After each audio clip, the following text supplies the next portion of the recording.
Yes, good afternoon. Hello, everyone. Thank you, survivors of Sandy. We have another victim of Sandy who came all the way from Paris to have this wonderful weather that we've been having. But before I introduce her, I want to tell you that the program that we had to cancel / postpone of Stephen Schemmel Karam speaking to Paul Holdengraber is now rescheduled for December 3rd, Monday, December 3rd. It will be again in the theater, and we're very excited about that it worked. So we're very pleased. But we're fortunate today to have with us a woman of many talents, all of them cultivated to perfection. We're particularly grateful that she was able to come here today. No easy task. It had actually taken Annie a year to get here, first having to cancel last year due to her commitments in Paris, then making the trip to New York just as the hurricane was arriving over the weekend, and today having to struggle with the post-hurricane transportation challenges. So an even heartier welcome to Annie. Annie Cohen-Solal works in a number of domains. She is a scholar and teacher, a biographer and cultural historian, a diplomat, and a woman of the world. Born in Algeria and raised in Paris, she has lived in New York for several extended periods and is, in fact, as at home in New York as any New Yorker I know. Beyond that, she does have as good a handle on the U.S. as any American I know. Annie really gets us. Her most famous work is a biography of the French philosopher Jean-Paul Sartre called Sartre, A Life, which has received a number of awards and has been translated into 16 languages. Her next two books reflect her American affinities. Painting American, published in the early 2000s, focuses on the shift in the center of gravity of the visual arts world from Paris to New York in the post-World War II era. Her most recent book, published in 2010, is Leo and His Circle, The Life of Leo Castelli. It is a revealing cultural history of America's most influential art dealer and how he attained global recognition as a gallerist. I first met Annie when she was cultural counsel for the French embassy in the U.S. That is, she was France's chief French cultural officer in this country.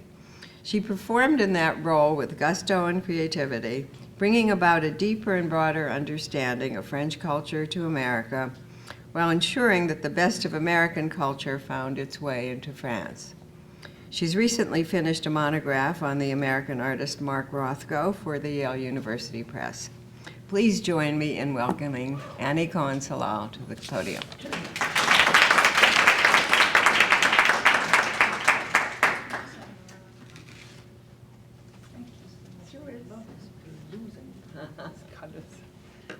Thank you so much, Sandra. This is every single event we have been doing together has been fascinating, and there have been many.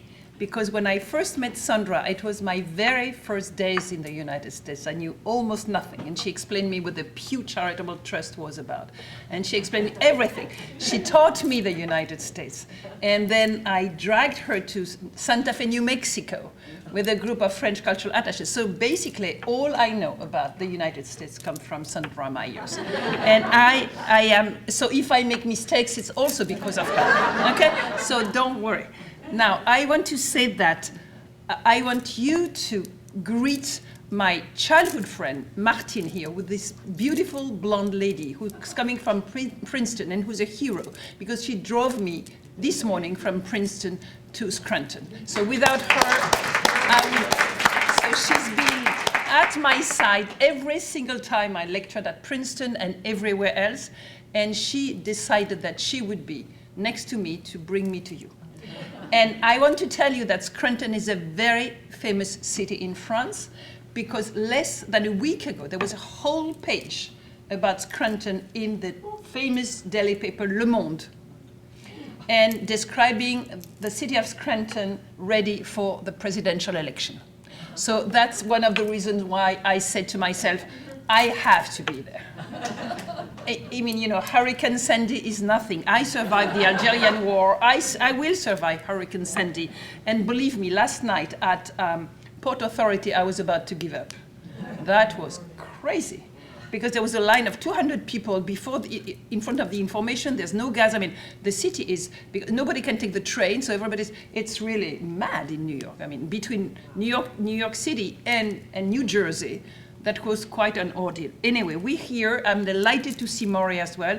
So I love the Myers family. There's also the son, David, whom you know, I know, and who is also a very dear friend of mine. So thank you so much for having me here. And I want to tell you how much I feel that this Schemmel Forum World Affairs Luncheon Seminar is interesting, because it brings here all kinds of elements from culture from all over the world. And David spoke about the Arab Spring. You had somebody else talk about cities in the modern world. And I feel that talking about the art world is very significant. Why? Because I want to show you and to explain to you that I feel that my interest is to understand the function of the artist in a society, and the function of the art in a society. Today, we are at a crossroads, you know, between these terrible hurricane and, you know, elements, which are a catastrophe. And then a few days before the presidential election. So really, you are living through something exceptionally anguishing, let's say, you know, a big anger. But I want to tell you that art is not something superficial, that the way the artist expresses himself has to do with politics, with events, with social problems, with economic problems. And the fact that David Myers spoke about the Arab Spring, I want to tell you that we are measuring now, we people who deal with the art world, the degree of democracy in emerging democracies by looking at the number of artists who emerge after these new democracies. What is the function of an artist in a society? The artist is the one who understands long before the other citizens what is what is at stake in a society. And the artists exist everywhere. Artists exist all over the world, even in very poor countries. But what they need next to them to become visible to you is somebody like Leo Castelli, a gallerist, a dealer, somebody who finds them, discovers them, legitimizes them, empowers them, and make them visible. Without this man, Leo Castelli, art would be nowhere in the United States. That's one of the things I want to talk to you about today. Is it fine as a program? Yes? Yes? Are you interested in that? If you're not, I can change topic. I don't mind. But if you aren't, buckle up. We're all set. Let's go. So now, how do I move this? The little. Do we have something to move the? Yeah, I don't know. Okay. So some people. Thank you. Some people told me. Thank you so much. How do I? Oh, this. Okay. How do I access that? Okay, perfect. The slideshow. Excellent. Oh, wonderful. Right, so how do I press? What do I just press? click. Oh, click. Okay, perfect. Here. Next. Okay, perfect. Yeah. Or you can use, there's little. Okay. So okay, perfect. Thank you. So when I started to decide to work on this man, it was 20 years after I arrived in this country to represent French culture. And this man, I did not even know his name, but I met him 2 weeks after I arrived in New York at a dinner party. And I knew his name. Of course I knew his name. And I knew his artist, but that was all. And he looked at me from head to toe and he said, "You do not look like your predecessors. You're the new cultural council." I said, "Yes." "You don't look like your predecessors." I said, "Why? You know, I'm sorry. Why?" He said, "No, don't be sorry. They were all boring men in gray suit with gray ideas." transparent skirt and long gloves. You're going to take New York City by storm, and I'll help you for that. How? He said, tomorrow I have a show. I'm showing Roy, which was Liechtenstein. You come for the opening, you stay for the party, and from then on, I will teach you American art. I said, that's a good program. Let's do it. So this man was, at the time, 82 years old. He had a very slight hearing aid. He had a girlfriend with whom he was flirtating that evening. She was a very sexy British architect. And he was as brilliant as can be. He spoke 6 languages. He spoke French perfectly. He would know by heart poetry in French, English, Italian, German, Romanian, you name it. And at the time, I was supposed to go on writing about French intellectuals, like Sandra told you about Jean-Paul Sartre and so on. But when I met with Leo Castelli, and when I learned, and when I met with Sandra, because it was exactly the same time, when I learned what the art world was like in the United States, I thought it was so fascinating and so unknown that I would change the object of my research from French intellectuals and politics to the art world in the United States, using the same tools, because I am a cultural historian. So from that day on, I started to look around how museums were organized in the United States. I was totally mesmerized by the collections in American museums. I was mesmerized by the collections of French art, of Italian art. I was mesmerized by the boards, by the trustees, by the religion. So I started to work as an anthropologist, and I produced the first book. And then, long afterwards, I decided that my work would not be complete if I did not try to understand why this man, Leo Castelli, was so iconic in America today, because he's really an icon. So I tried to understand where he came from, what he really did, how he transformed actually the status of the artist in American society.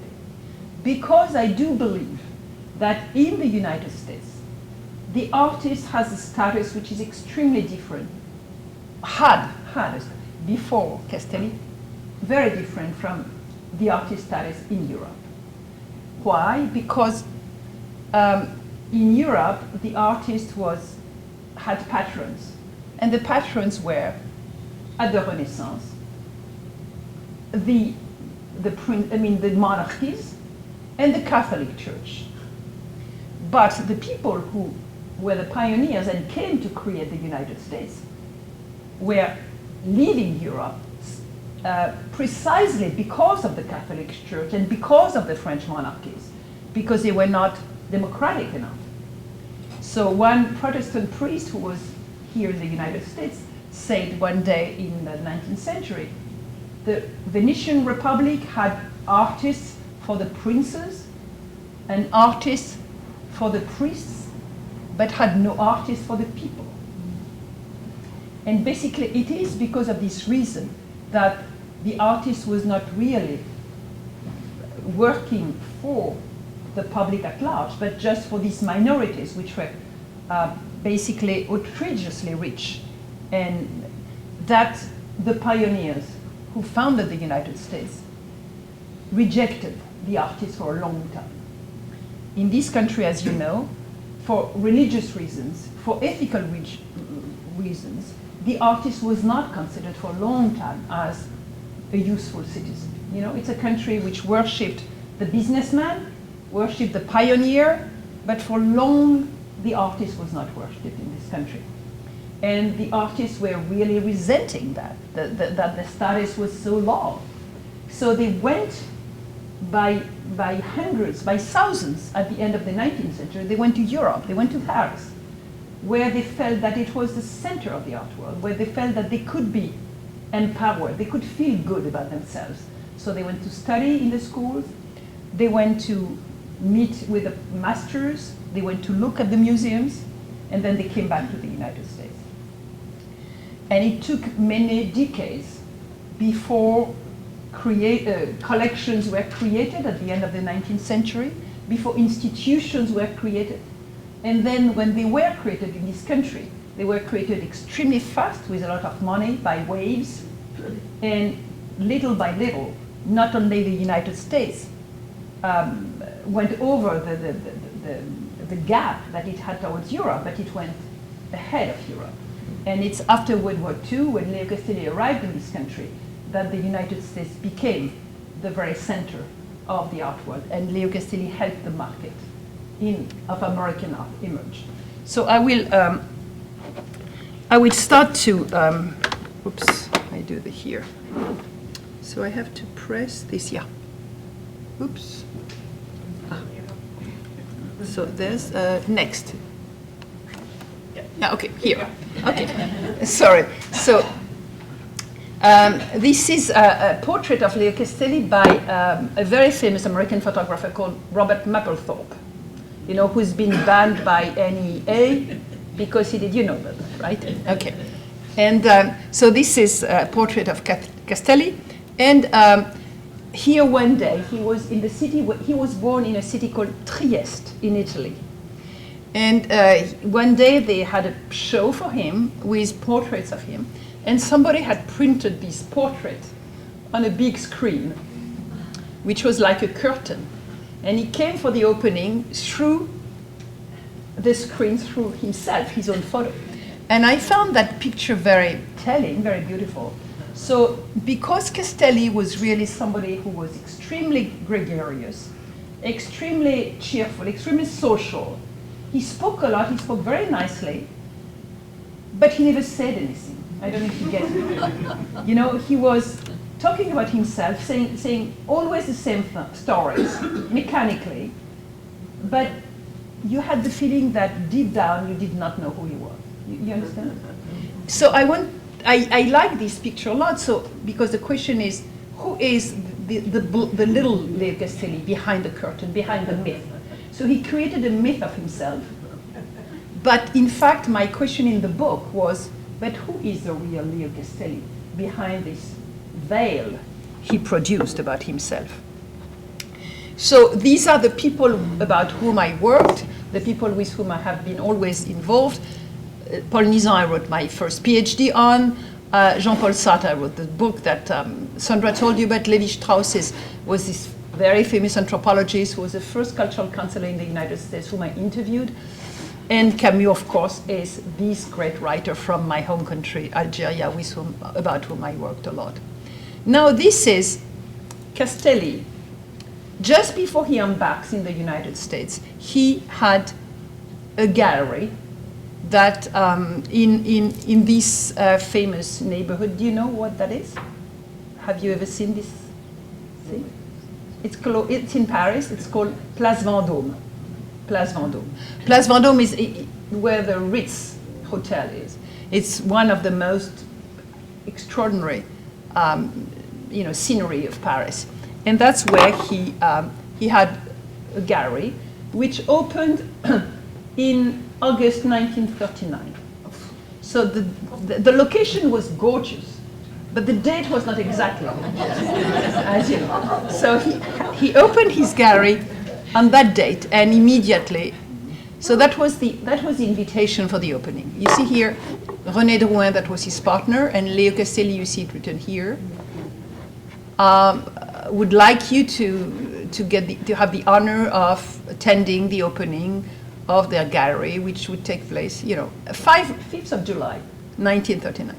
And you know who designed the invitation was this painter called Léonard Fini, who was also born in Trieste. And this is one of the work of art they exhibited. It's from Max Ernst, the surrealist painter. It's called L'Ange du Foyer, the angel of the home. But it is like a terrible monster, coming onto you. And I have, for me, this beautiful model posing in a very elegant dress. Just below this monster is completely an allegory of World War II. This is fascism arriving on Europe. You see? And this girl with her bare, arm and her gloves, is standing, peacefully, no idea of the disasters which are going to arrive on her. Castelli is someone in 1940 who is born Jewish. He was born Leo Kraus. They changed their name to Castelli during the war because that was the Italian authorities wanted, and they took the name of his mother. He arrives in 1941 in New York City, and the first thing he sees is, to the right, the new Museum of Modern Art. He said this museum was a myth. Everybody spoke about this museum. Everybody spoke about the permanent collection that the director, Alfred Barr, had gathered in this museum. And he said, he looked at it and he said it was an encyclopedia of European art that no European country could do at the war, because it was, at the time, because Europe was between World War I and World War II. And the countries were at odds with each other. But Castelli said this collection had integrated Russian futurism with German expressionism and French surrealism. So the way they were linked in this collection was something that existed only in New York, not in Europe. Because in France, you didn't see the German painters. In Germany, you didn't see the Russian painters. And in Russia, you didn't see the French painters.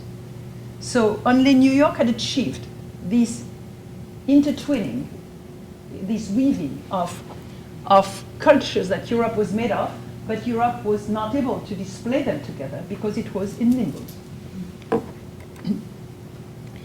So here you see Alfred Barr at the center, and next to him a very important dealer called Sidney Janis, who started as a collector and a scholar, and to the left, the French, extremely important artist who arrived in the United States in 1914, Marcel Duchamp. Then you call him Duchamp in the United States. In French, we call him Duchamp. So these are the people that Castelli. So Castelli is here in his home. What happens to him is that he marries when he's pretty young. This lady here, who's called Ileana Shapiro. She is the daughter of the richest man of Romania, and her father is the financial advisor to the king of Romania. So rich that their parties were more lavish than the parties at the Queen of England. And the father is making railroads and exploiting gold mines. And it's thanks to his marriage to Ileana that Leo Castelli will survive until the age of 50 without doing nothing. He will be the husband of a rich wife, an extremely rich heiress. And until the age of 50, he is, as I asked him one day, I said, what did you do, Leo? When did you start earning your living? He said, I was 50. I said, what did your father-in-law think about you? He said, he thought that I was a good for nothing, that I was a lousy person. So basically, for everybody here who has not achieved anything until the age of 50, there's a lot of hope. So this man will become the most extraordinary, brilliant businessman and gallerist in the world. So he's here at the time, he's a dilettante. He's playing around with the money of his wife. He's buying art. He's very bright. He has a little job in New Jersey. He's working in the schmattes business. I don't know if you know what that means. In a factory which is weaving, schmattes business. And he's going to his office at 10 a.m., but at 11 he's gone.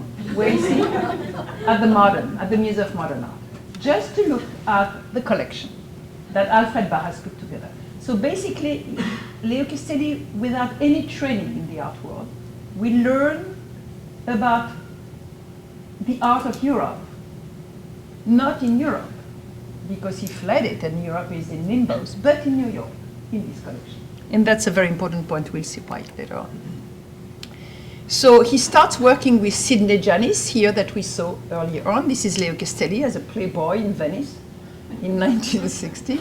And he's starting to work at the gallery of Sidney Janis, putting together shows as a kind of guest curator, putting together shows and showing together American artists and French artists, pairing them, you know, comparing them. So Pollock and the Kooning with Dubuffet and so on. Then he takes part in the 50s in a kind of very interesting little grouping, which is called the Club. It's a loft that a group of collectors and artists have rented, and where they meet once a week, twice a week, 3 times a week to discuss what's going on. It's something that was very needed in New York City. So they talk about the art. And here you have the people, you know, Castelli is here, Jack Tworkov, Ruschenberg, Leo Castelli, the Kooning, you see? So they all mingle, you know, collectors, artists, curators, critics, and they talk. And one day, the artists, it was in 51, the artists that, you know, are feeling very isolated in New York City, they feel that it's a really provincial neighborhood. And they discover an empty space, which used to be an antique store on 9th Street. And they said, you know, nobody's showing our work. Why don't we show ourselves in this, you know, space, empty space? So they asked Leo Castelli if he is ready to work as a curator, to hang their work. And Castelli will do it.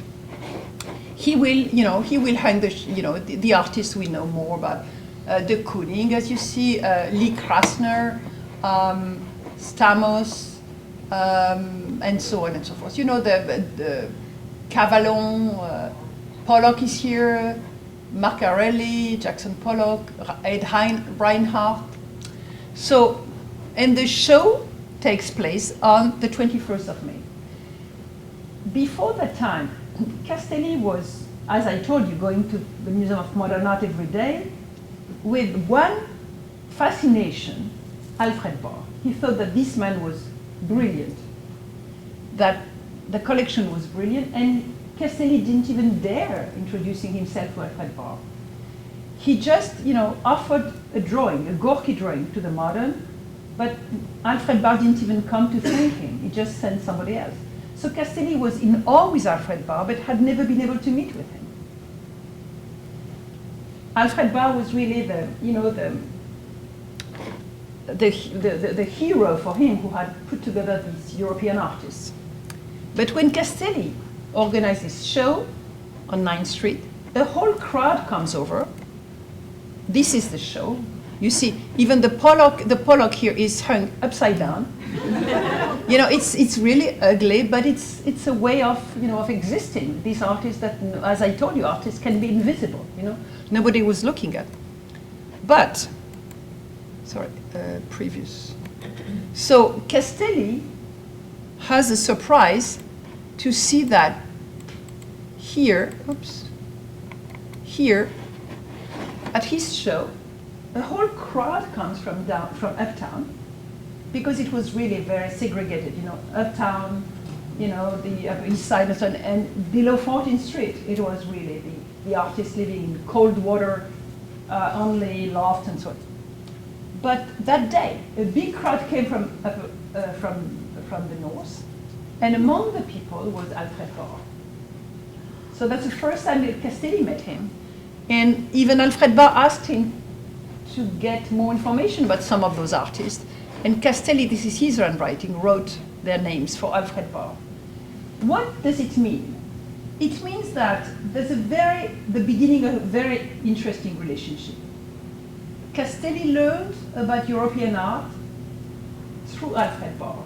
So it was Alfred Barr, the American, who taught Castelli, the European, about his own art. Now here, it's exactly the opposite. It's Castelli, the European, who teaches Alfred Barr about the local New Yorker artists who exist below 14th Street that Alfred Barr has never heard about. So it's a very interesting interaction, interchange between these two characters. that is going to bring out an extraordinary friendship. And we will come back to that now.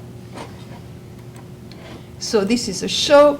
This is Castelli together with Barnett Newman and Bob Rauschenberg, Robert Rauschenberg, who passed away a few years ago. And here is Castelli with his friendship with William de Kooning and his wife Elaine. And you know, that's the way that the Castellis were behaving. When de Kooning was, you know, had a kind of log in front of his painting, the Castellis invited the couple, the de Kooning couple, to spend 2 summers in a row in East Hampton. It was summer 52 and 53. And the Koonings organized a studio in the porch. And this is on the porch of the Castelli's mansion in East Hampton that de Kooning was able to start his women series. And one day the neighbor, de Kooning was, you know, going around bicycle riding. And the neighbor of the Castellis said to de Kooning, "Hey, you guy, tell your boss that the dog is barking." And de Kooning said, "Boss? No, I'm not his employer. I'm his friend. I'm a painter." You know, just to show you how arrogant, you know, some rich people were in East Hampton, thinking that, you know, de Kooning, who was an artist, was like basically the gardener or the, you know, or the employee. So, and the other person that Castelli is extremely friendly about is Jackson Pollock. So, you know, the Castellis are rich people, rich collectors. They do some, you know, some social life with the artists. They hang paintings. They have Christmas parties for the artists on their mansion on 5th Avenue and 79th Street. And all the artists were very grateful because for each Christmas, every guest had as a present, you know, a silk tie for the men and an original drawing from an artist for the women. You know? So the Castellis were really entertaining lavishly their artist friends. Now, Castelli's career has been, you know, getting organized between 1941 when he arrives in the United States until 1957 when his wife tells him, "Now that's enough. I have supported you enough. I'm asking for a divorce." So Castelli has no other way to say, as he said, to buy his groceries, but to start working. So he was lucky enough, she left him the apartment on 77th Street and 5th Avenue, and he opened a gallery in his daughter's bedroom, who had gone to Radcliffe. So he opened a gallery, and he was looking for artists. One day, de Kooning told him, "Leo, when you open a gallery, you will show me, right?" And Castelli answered, "No, I will open a gallery certainly, but I will not show you because what I want to show, the artists I want to show are not artists who are already on the market, well known or known. I want to discover myself the new emerging American artist. That's what I want to do. I want to discover the new. This is my goal. This is my mission." One day, Castelli goes to a show at the Jewish Museum. It was in 1957 that for the first time was showing contemporary artists and non-Jewish artists. And by walking around the galleries, he sees this piece, which is a square painting. And Castelli remains mesmerized. He said, "I loved the scale, I loved the format, I loved the color, I loved the theme, I loved the texture. It was made of wax and painting. I even loved the name of the artist because it was so exotic to me, Jasper Johns." He came back to his wife and said, "I have seen something just incredible."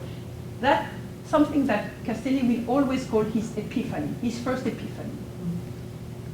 And he comes back, he said, "This is something I have never seen before. a color, a size, an element, a name, and that's it. But the next day, this is Jasper Johns, born in 1930. The next day, they go around in artist studio to discover new things. And they go to somebody called Robert Rauschenberg, who welcomes them in his loft. So very cheerful, from Texas. What do you want to drink? You want a Coke? You want ice in your Coke? Yes.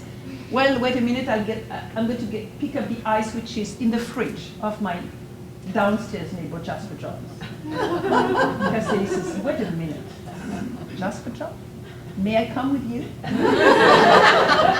So Rauschenberg says, absolutely, come with me. And Castelli said, and I saw a whole creation completely finished. There were the targets, there were the maps, there were the letters, there were the numbers. It was beautiful, it was brilliant. So he goes next to Jasper. He said, are you the one whom I saw the green target yesterday? Yes. And Castelli says, may I give you a show?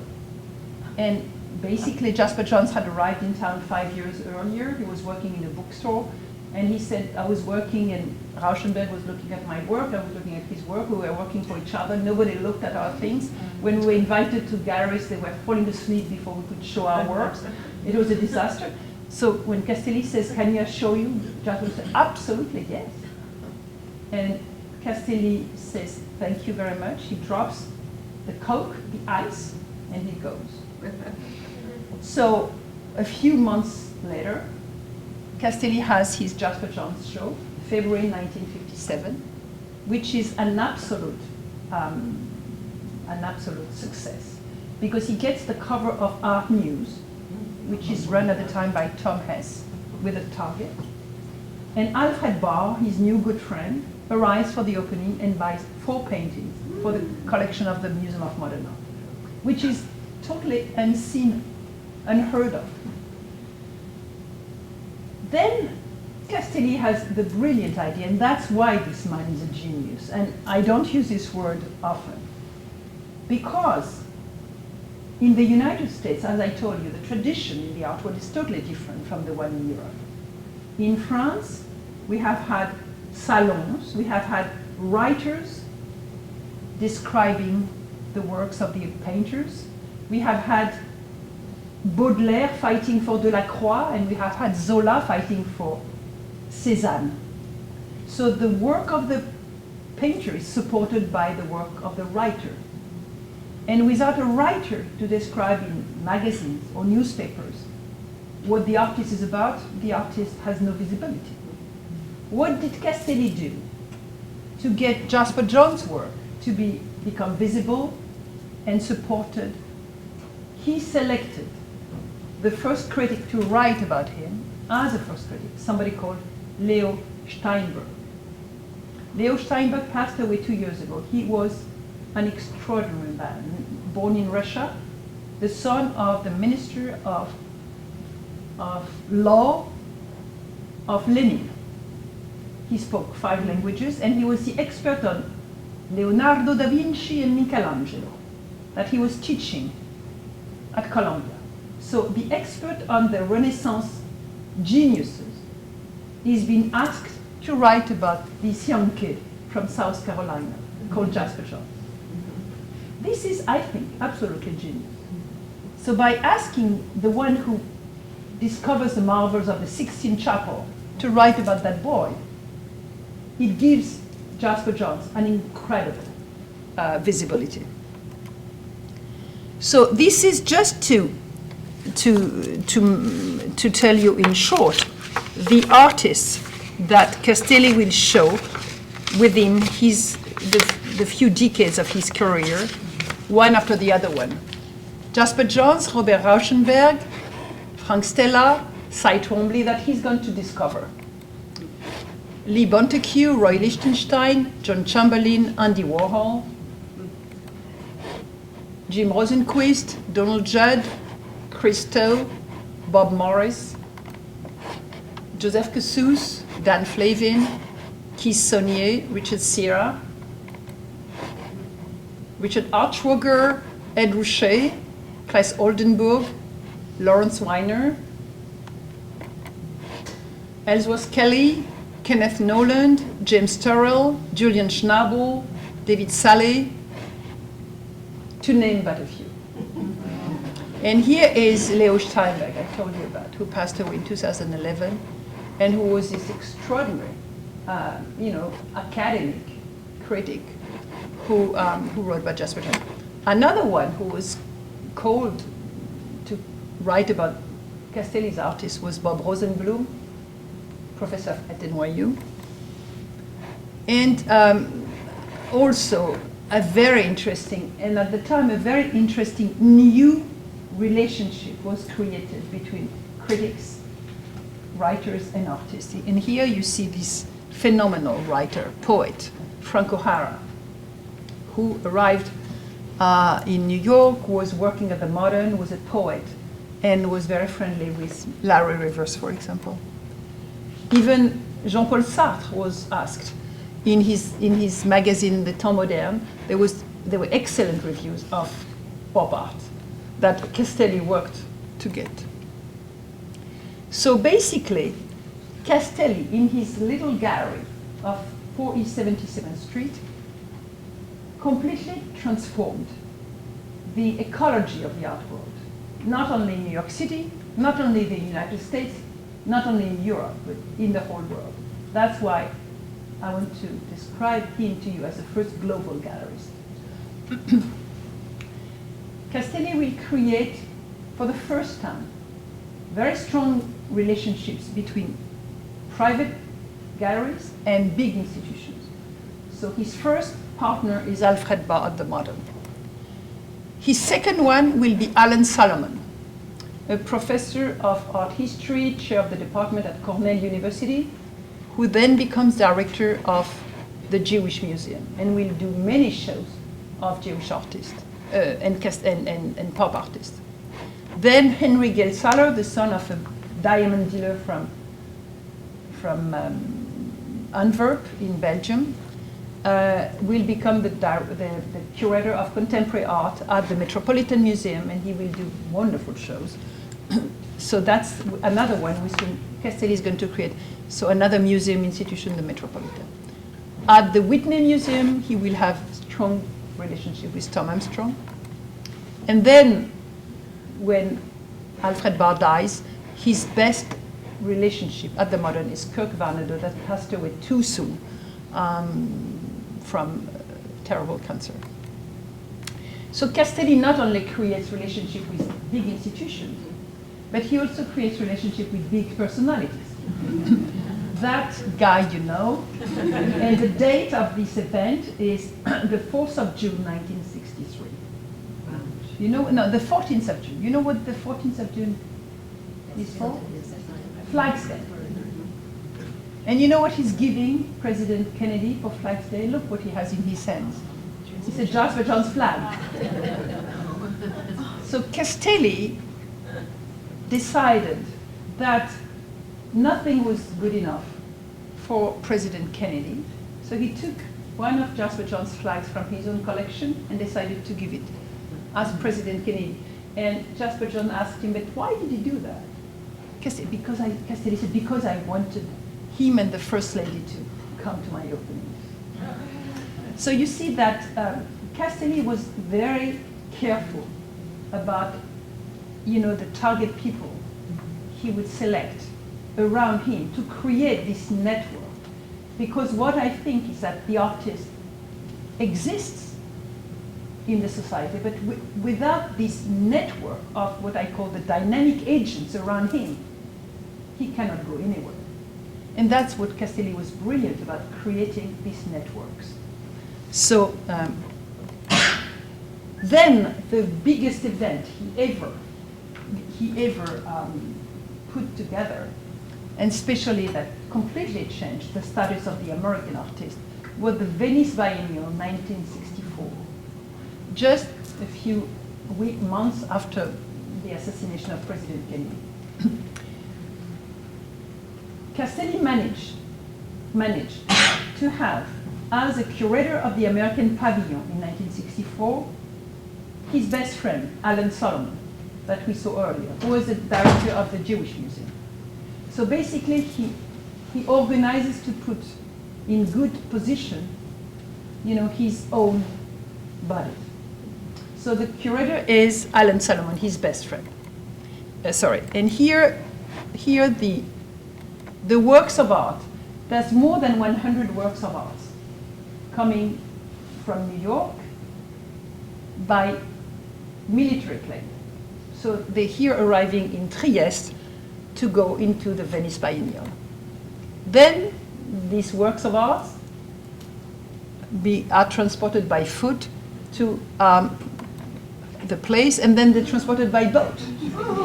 But the fact is, at the time, when the Venice Biennial was opening, there were so many works by Americans that the curator was told, you cannot put all the American works in the American pavilion, in the Giardini.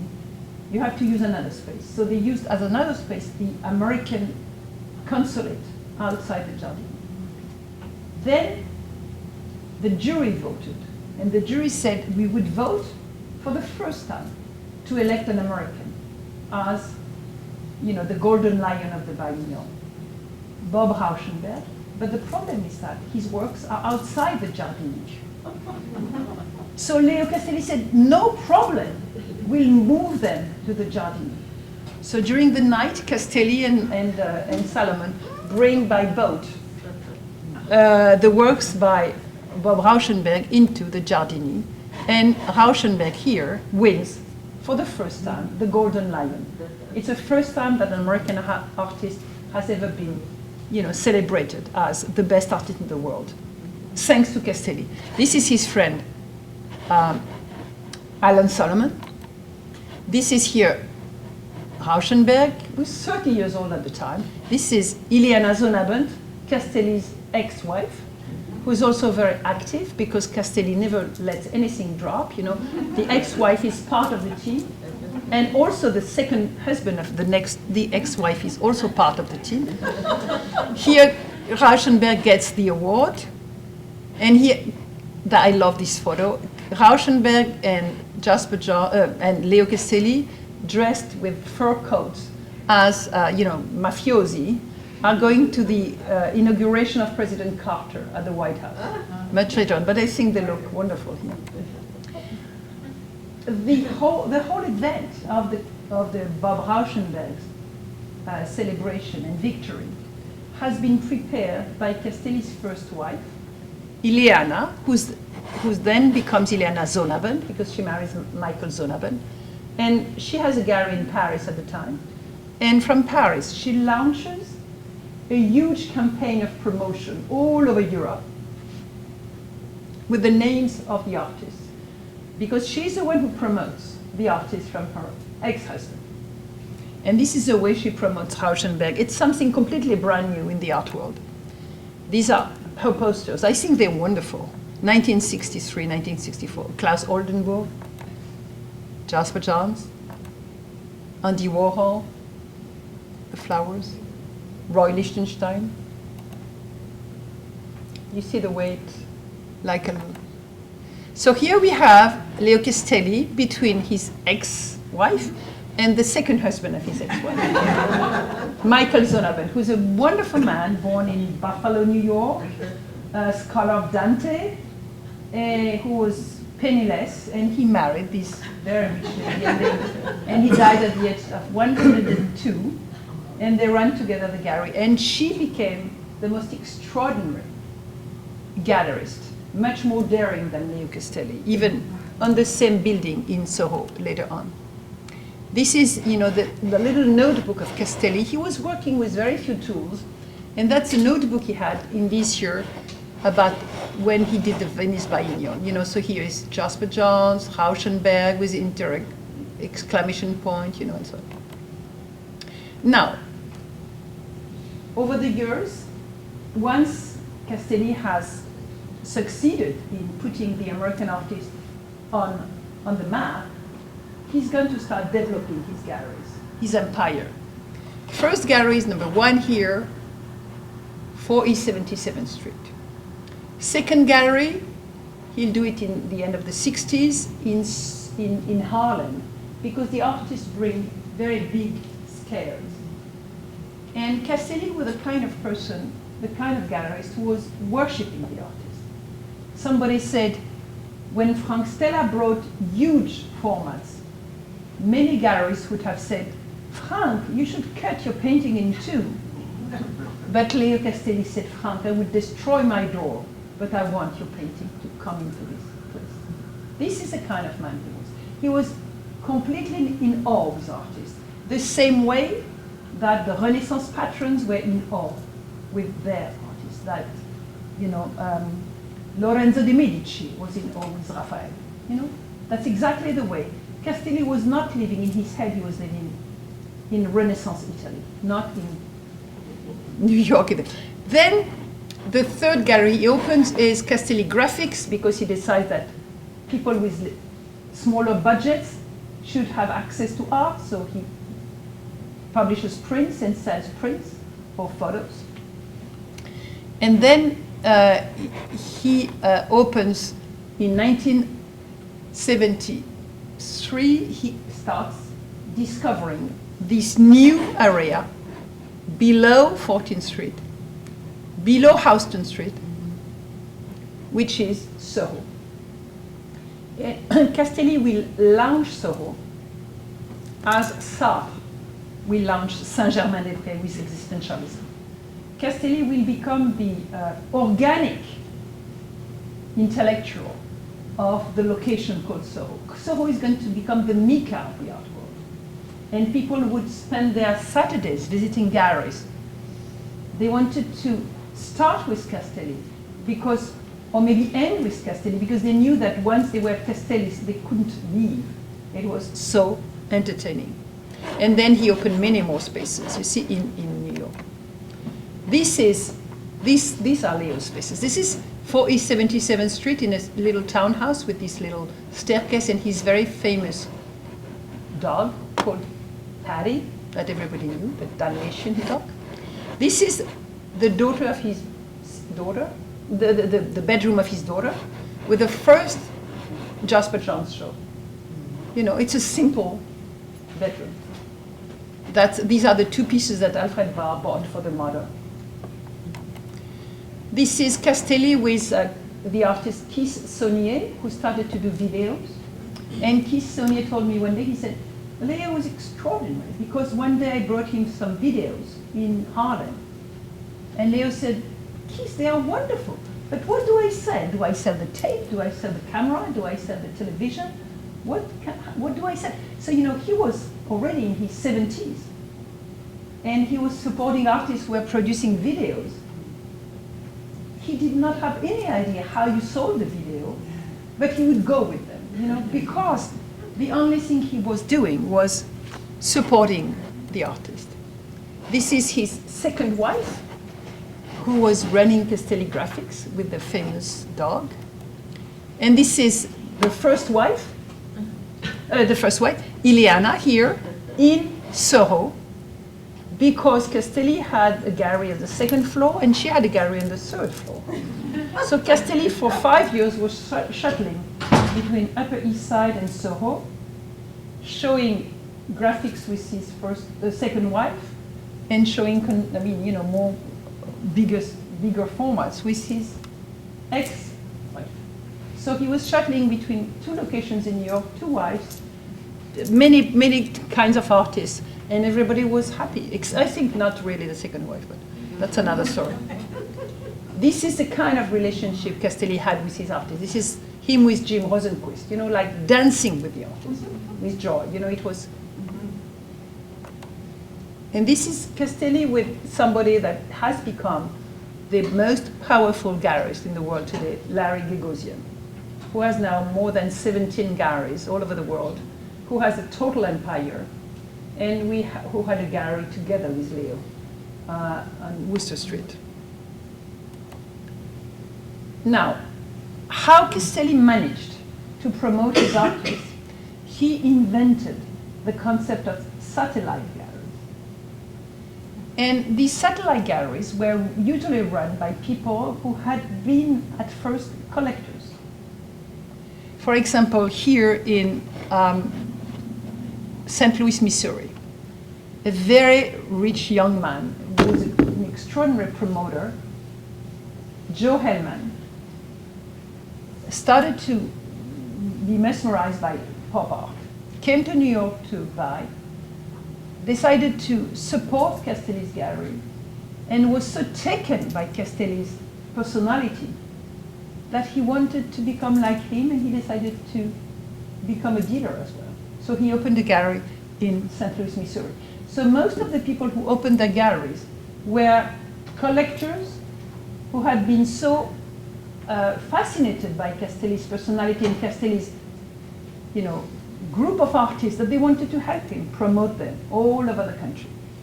So very soon, satellite galleries opened in Dallas, Los Angeles, Miami, St. Louis, Kansas City, Minneapolis, Vancouver, Toronto, and so on. Not only that, in Europe, the first gallery promoting Castelli's artist was his ex-wife, Ileana Zonabend, in Paris. And she's the one who sold most works to create the two biggest collections of pop art in Europe, one in Germany, in Cologne, Peter Ludwig collection, and one in Italy, in Varese, near Milan, the collection of Count Giuseppe Panza di Viumo. Basically, the conclusion is that the two countries which chased the Jews the most out of Europe, the most fascist regimes in Europe during World War II were Germany and Italy. And that's where the two Jews that were Castelli and Zonabend managed to create the collection of pop artists from the United States. I think that's extremely ironic and extremely interesting. But all over Europe, the best collections were in Germany, Italy, Switzerland, Sweden, England, Holland, Belgium, and one of the big events which started the market for American art, because American art was selling started with $100 and then $1,000, but it started to reach big numbers when this man here started to sell his collection at an auction sale. For many years, the big auction houses had tried to sell American art, and it was not taking over. It was not working. But in 1974, for the first time, American art starts selling. When this man sells his collection, his name is Robert Scull. Bob Scull. He had made a fortune through taxis, the Scull Angels, this yellow fleet of taxis, and that he had gotten from his father-in-law. This is Ethel Scull, his wife. This is Andy Warhol. And behind you see this piece called Ethel Scull 32 Times. Andy Warhol had produced from the photomat and the photos of Ethel Scull in a little booth, a series of paintings. And because of the Scull sale, the value of the art, American art, started to rise. But Scull was not exactly a nice man, because he sold his art and then the next day he divorced his wife. And then Rauschenberg went to meet with him at the end of the sale, and he said, "Do you think it's normal that you're making such a profit on my art? When it was sold for $100, and now you're getting a profit of selling it for $1 million. Do you think that's fair? Do you think that's ethical?" And actually, Rauschenberg will fight a long time so that the artist could make a profit as well, which is completely right, I think, and not on the collector. Okay, so Castelli goes on and on. Now that Now here he's going with a girlfriend and another girlfriend, and this very important art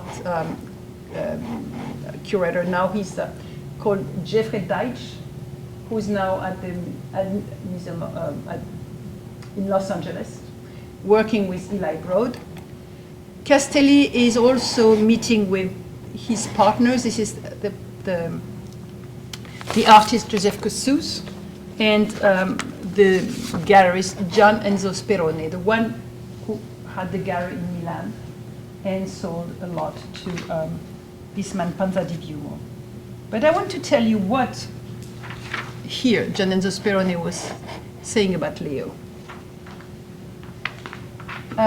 And it's a chapter of my book called The Castelli Network as the House of Savoy. I quote, "The Dukes of Savoy seldom lost a battle, but more importantly, they never lost the war.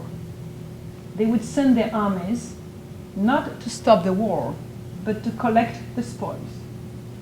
Leo would always make sure that he was near the battlefield, almost always managing to survive the situation. Leo always kept in control. He rarely tried to kill his enemies, rather he co-opted them."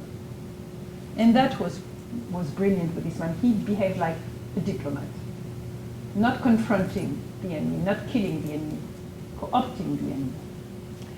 So here is what Gian Enzo Sperone says. "We were his faithful allies, fighting at his side. As I was saying, we were his satellites. We were his outposts. We were his apostles. If the Castelli clan reached its apogee by the dawn of the 70s, in 2010, more than a decade after the gallerist's death, all his former liege men still hastened to sing his praises, in always dithyrambic terms, often tellingly invoking dynastic, political, or military metaphors. The annals of the Castelli Gallery between 1957 to 1990 certainly reveal a succession of territorial expansion, strategic alliances, grand bargains, as well as dissensions of betrayals, followed by negotiated peace and redrawing of the map.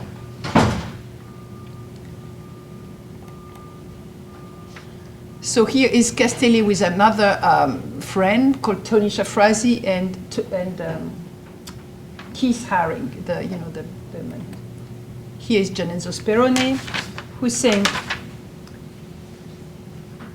"Leo oversaw the new legend that was American art, but curiously he approached it with something completely new, the firm conviction of serving a higher cause."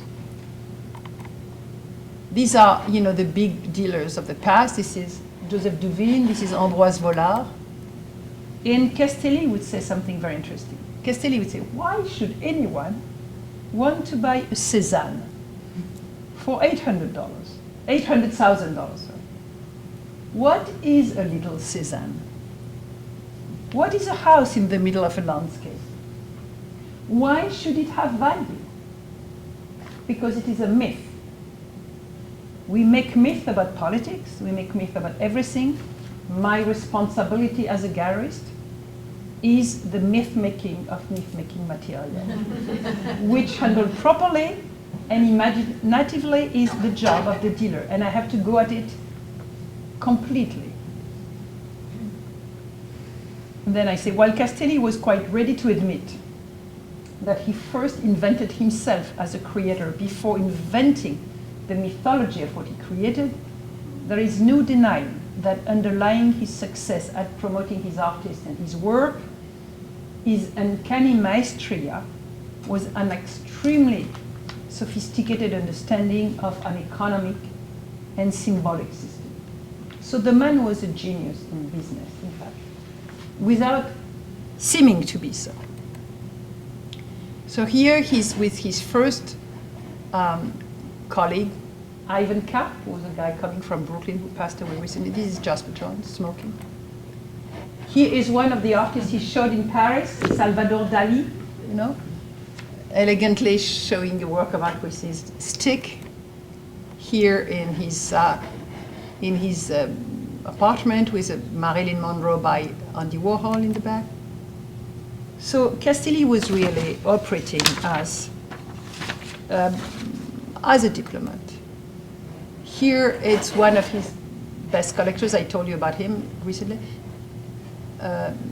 Count Panza di Biumo in Italy. And here the Count Panza di Biumo with Leo Castelli and Richard Serra. This is, again, Panza di Biumo with his wife, with pieces by minimal artists. This is actually the castle that Panza di Biumo owns near Milan. If you go to Italy, please go and see. This is an extraordinary piece. And in the center, there's a piece by Richard Long, the English artist. But the story, how Castelli started to show how to sell to Panza di Biumo is extraordinary. Because, first of all, Castelli gets a letter saying, I want to buy, I'm a collector from Italy, I want to buy a Rauschenberg. And Castelli says, sorry, I have no Rauschenberg to sell you. Second letter, I would like to buy a Rauschenberg. Castelli writes, sorry, nothing to sell you. And then the man comes to New York and introduces himself. And then he says to Castelli, I have a little house in Italy, a country house, maybe you want to visit me. And Castelli goes to visit this little country house. And he says it was unbelievable. It was a grand castle with portraits of the ancestors, but also portraits, also works of art, contemporary American art. It was so beautiful. So that's how he started to agree to sell to Panza di Biumo. And they become great friends.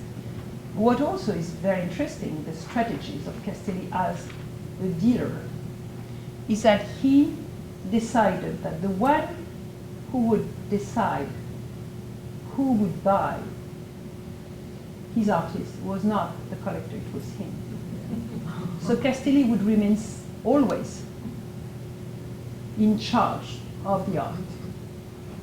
And no matter who you were, the $1,000 you wanted to give for a painting of Jasper Johns, Castelli would not accept if he had decided not to put you in.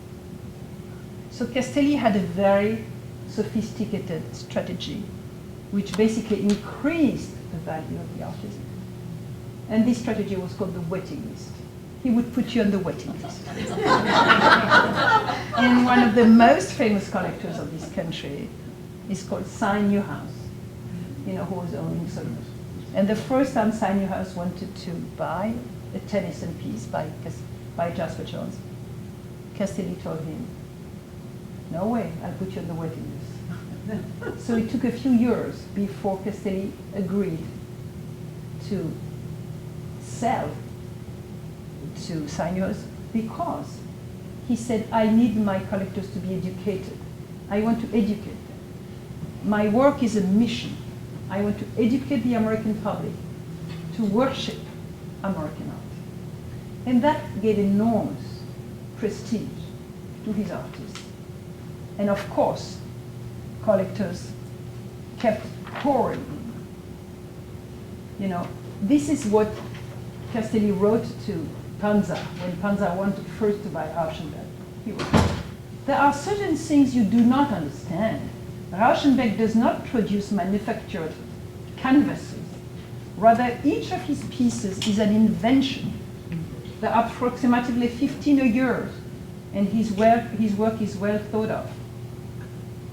He said, do not feel, you know, I will be happy to sell you one, you know. So by imputing scarcity, by screening potential collectors, by carefully positioning his artist, Castelli was actually taking a page from, you know, I mean, rarely gallerists had behaved like that in history before. Basically, he was not selling art, he was not selling paintings, he was creating collections. He was organizing, hanging his artists in the most prestigious museums and collections in the world. He was not selling, he was promoting his artists. One thing that this is again, you know, this grand place. This is this collection that you should visit, you know. You know, this is extraordinary. So you have contemporary American art in this grand castle. And that's this collector that Castelli first rejected before he thought he was really worth selling. These are also great collectors from Baltimore, Bob Meyerhoff, that Castelli refused to sell to, and then he agreed. This is Eli Broad, the biggest collector in America, fortune $78 billion, who said, I came to New York because Leo educated me. I had to have lunch with him once a month because he was educated me. This is Eli Broad. This is Soho when it first opens with his crowd. This is a team of Castelli at the office, his team. This is Castelli working on the telephone with the collectors, at the gallery. And what was wonderful is that he was discussing, but in the gallery there was something extremely important here. It was a velvet rope. The velvet rope. You would come into the gallery, there was the woman on the phone, and back in his office was Leo in a little cube. And the feeling was that you could not access the velvet rope. I quote, and this is symbolic of Castelli's artist and Castelli's himself. I quote Jeffrey Deitch. There were several stages to approach Castelli, and I cannot help thinking in terms of his inner circle. First of all, at the first stage, you went to the velvet rope, but nobody opened it for you. You were not allowed in. In the second stage, one of the employees would see you, open the velvet rope, and invite you in. In the final stage, you had the access. You could leave the velvet rope and walk in. Eventually, he said, I became a member of the inner circle.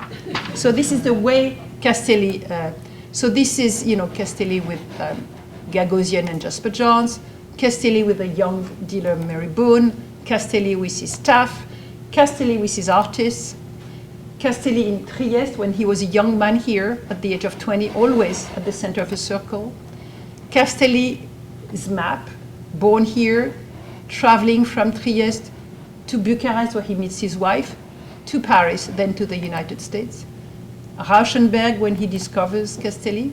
And this is the event I'm going to conclude on, is 1988. Castelli decides to donate to MoMA, the Museum of Alfred Barr, this piece, a bed by Rauschenberg, that he had bought in his own show for $1,100 because nobody wanted it. When he decided to donate it, it was worth $11 million. Castelli could have sold it, could have gotten a tax break on it. He did not. Why did he donate it? Because he said, I wanted to educate the American public at MoMA and change the narrative of American art because nobody had seen a combine by Rauschenberg. And what I feel through this gesture of donation, just to show you that Castelli was not in for money. He was not a rich man. Every time he was making money with some artist, he was recycling the money and investing it with new artists. And whenever he could have sold something, he decided to donate it to educate the public. This is the day he's donating that with Rauschenberg. This is a piece of art, and this is artist in front of it, and this is the label, which is very interesting. Gift of Leo Castelli in honor of Alfred Barr Jr. In honor of Alfred Barr. Why? Because Alfred Barr had been, as you remember, educating him through this permanent collection of the modern when he arrived as an immigrant from Europe. And Alfred Barr taught him that Europe could be integrated in his collection. So Castelli did donate a piece which is a very personal piece because it's a bed. In the bed you were born, you make love, you die. He gave his bed to the museum which had been his college. And it's an American gesture because it's what you do to your alma mater. So Castelli, by this gesture, is becoming very American by donating to the institution who had taught him, educated him, one of the pieces which was the dearest to him. But Castelli, in fact, is not an American dealer. He's somebody who has created a genealogy for American artists, the same way that Vasari created a genealogy for artists in the Renaissance. That he said that Bronzino was a student of Vasari, Castelli said that Marcel Duchamp was a mentor of Jasper Johns and of Rauschenberg. This is Castelli next to his Mies. This is Castelli becoming an icon. This is a little mug in some of his collectors. This is a Frank Stella, a Liechtenstein, Andy Warhol, Jasper Johns, Rauschenberg, and you drink from the head, you know. This is another work of art, because in the restaurant where he used to go, everybody has this little thing. This is Peter Brand, a great collector, who called one of his jockey horses Leo Castelli, and that day the Leo Castelli wins the Derby. And this is the Gagosian. This is something else. But anyway, this is the story of Leo Castelli, who basically empowered the artist in the United States with his extraordinary strategies that inherited from Renaissance Italy. And in the United States, in Soho, he really behaved like an agent of the Medici. But he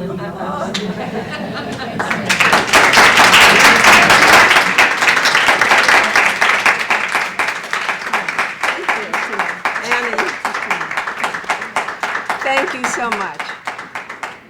This was an experience in art, yes? Okay. All the way from Paris, where she's returning when? Tomorrow? Tomorrow.